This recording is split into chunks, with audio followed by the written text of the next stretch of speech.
Hello guys, നാളെ എൻ്റെ best friend നൈനയുടെ birthday ആണ്. സോ അവൾക്ക് കുറച്ച് ഗിഫ്റ്റും കാര്യങ്ങളൊക്കെ കൊടുക്കാനൊക്കെയാണ്. എനിക്ക് പിന്നെ തീരെ വയ്യായിരുന്നു, ദിവസം ഞാൻ ലീവായിരുന്നു കേട്ടോ.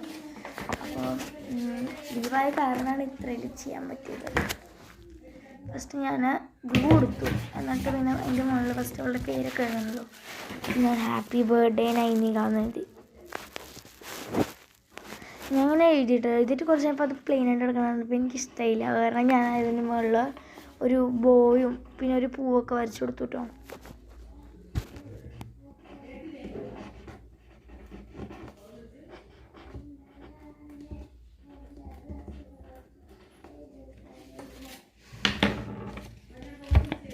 ഇങ്ങനെയാണ് ഞാൻ എഴുതി കൊടുത്തിട്ടുണ്ടായിരുന്നത്. പിന്നെ കണ്ടോ, അതിലൊരു പൂവൊക്കെ വരച്ചിട്ടുണ്ടായിരുന്നു. പിന്നെ വലിയ കാര്യത്തിലൊക്കെ പോയിട്ട് ഞാൻ പശ എടുത്ത് തേച്ചതാണ്ടാവും. ഒട്ടണേ ഉണ്ടായിരുന്നില്ല, മൂഞ്ചിപ്പോയി. പശയൊക്കെ ഉണ്ടായിരുന്നു കേട്ടോ, പക്ഷെ അതെന്തോ ഒട്ടുന്നുണ്ടായിരുന്നില്ല, ആകെ നാശമായി. അപ്പം ഞാൻ അത് വലിച്ചെടുത്തിട്ട് ഒന്നുകൂടി പശ ഒട്ടിച്ചു. പിന്നെ ശരിയാവാത്ത കാരണം ഞാൻ അങ്ങനെ തന്നെ പിടിച്ചിട്ട് വാഷി ടേപ്പ് ഒട്ടിച്ചു കൊടുത്തിട്ടു. അപ്പോൾ പിന്നെ ഒട്ടുണ്ടായിരുന്നു. അത് ഉണങ്ങാൻ പിടിക്കാന്നൊക്കെ പറയാൻ വന്നതാണ്, ബട്ട് അത് ഉണങ്ങുണ്ടായിരുന്നില്ല. അതുകൊണ്ട് ഞാൻ വാഷി ടേപ്പ് ഒട്ടിച്ചു.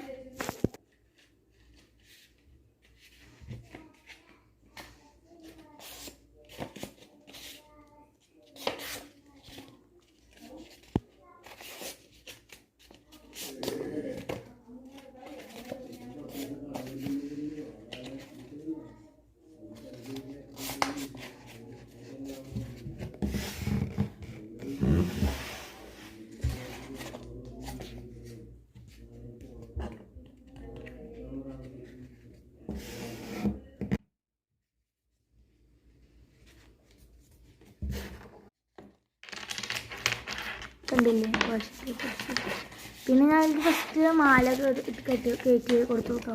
പക്ഷെ അപ്പോൾ ഇന്ന് വീർത്ത് വരുമായിരുന്നു, അത് കാരണം ഞാൻ ആ മാല ഇവിടെ നിന്ന് വലിച്ചു. വീർത്ത് അതിങ്ങനെ വയ്ക്കാൻ സ്ഥലം ഉണ്ടായിരുന്നില്ല. അപ്പോൾ ഞാനത് എടുത്തിട്ട് ഞാൻ ഒരു ബാൻഡ് ഉണ്ടായിരുന്നു, അത് ഞാൻ അതിൻ്റെ ഉള്ളിലേക്ക് വെച്ചെടുത്തു. പിന്നെ അതിന് ശേഷം ഞാൻ മാല വെച്ച് കൊടുത്തു. പിന്നെ ചെറിയൊരു ബർത്ത്ഡേ കാർഡ് അതിൻ്റെ ഉള്ളിൽ വെച്ച് കൊടുത്തിട്ടുണ്ട്. പിന്നെ നമ്മളിങ്ങനെ കുറേ ഗിഫ്റ്റ് ഹാമ്പറൊക്കെ കിട്ടുമ്പോൾ ഇതിനോട് പേപ്പർ ഇങ്ങനെ പിടിച്ചിട്ടുണ്ടാവില്ലേ, അതേപോലെ ഞാനും പ്രസ് ചെയ്ത് കൊടുക്കുന്നുണ്ട്. എന്തായാലും ഫൈനലൊക്കെ എനിക്ക് നല്ലോണം ഇഷ്ടമായിരിക്കും. ഞാൻ ചെയ്ത കാര്യത്തിന് ഭയങ്കര ഇഷ്ടമായി. അപ്പം ഇങ്ങനെയാണ് ഞാൻ ചെയ്തത് കേട്ടോ. ബാക്കിൽ ഓൾവേസ് ബി ഹാപ്പി എന്ന് എഴുതി കൊടുത്തിട്ടുണ്ട്. അപ്പോൾ ടാറ്റാ.